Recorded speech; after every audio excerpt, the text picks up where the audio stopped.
현역 의원 하위 10% 공천 배제와 3선 이상 의원은 최대 35% 감점 등을 담은 국민의힘 공천 규칙이 발표가 되자 여당 내에선 영남과 중진 의원을 중심으로 술렁이는 기류가 감지되고 있습니다. 실제 컷오프 규모는 10%를 넘을 것이란 전망이 관측되면서 대대적인 물갈이 우려가 나오고 있는 겁니다. 하지만 한동훈 비대위원장은 예외는 없다며 시스템 공천의 중요성을 강조했습니다. 박광열 기자가 전해드립니다. 동일 지역 3선 이상 의원 페널티 등을 못 박은 공천규칙 발표 다음 날 한동훈 위원장은 4선 이상 중진들과 처음으로 한자리에 모였습니다. 자신을 향한 불만의 목소리는 특별히 없었다며 중진 역시 공천룰의 예외가 아니라는 점을 거듭 강조했습니다.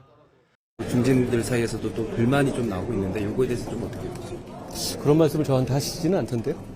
시스템 공천을 보수당에서 처음으로 실시하게 된 것인지 그 취지에 대해서 설명드렸고 그 취지에 대해서 굉장히 잘한 것이다라는 대부분의 반응이 있었습니다.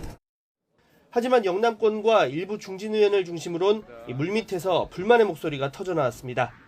동일 지역 3선 감점에 현역 의원 평가 하위 페널티가 더해지면 사실상 컷오프나 다름없다며 불쾌한 기색을 숨기지 않았습니다.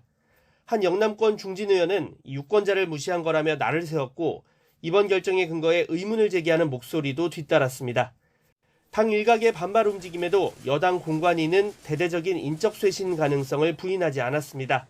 실제 경선 과정에서 감점을 적용하면 이 공천장을 아예 받지 못하는 하위 10%보다 더 많은 현역 탈락자가 나올 수 있다는 겁니다. 시스템에 대해서 아무래도 떨어진 사람 불만이 있을 수 있지만 그래도 어떤 점수로 계량화된 걸로 하기 때문에 과거처럼 밀실 공천이다 이렇게 얘기하기 어렵고. 국민의힘 현역 의원의 구체적인 컷오프 명단은 다음 달 설 연휴 이후 면접 등 추가 평가를 거쳐 윤곽이 드러날 것으로 예상됩니다. 제3지대의 영입 경쟁과 쌍특검법 재표결 등 원내 현안과 맞물려 총선 전국에 영향을 줄 주요 변수 가운데 하나가 될 것으로 보입니다. YTN 박광렬입니다.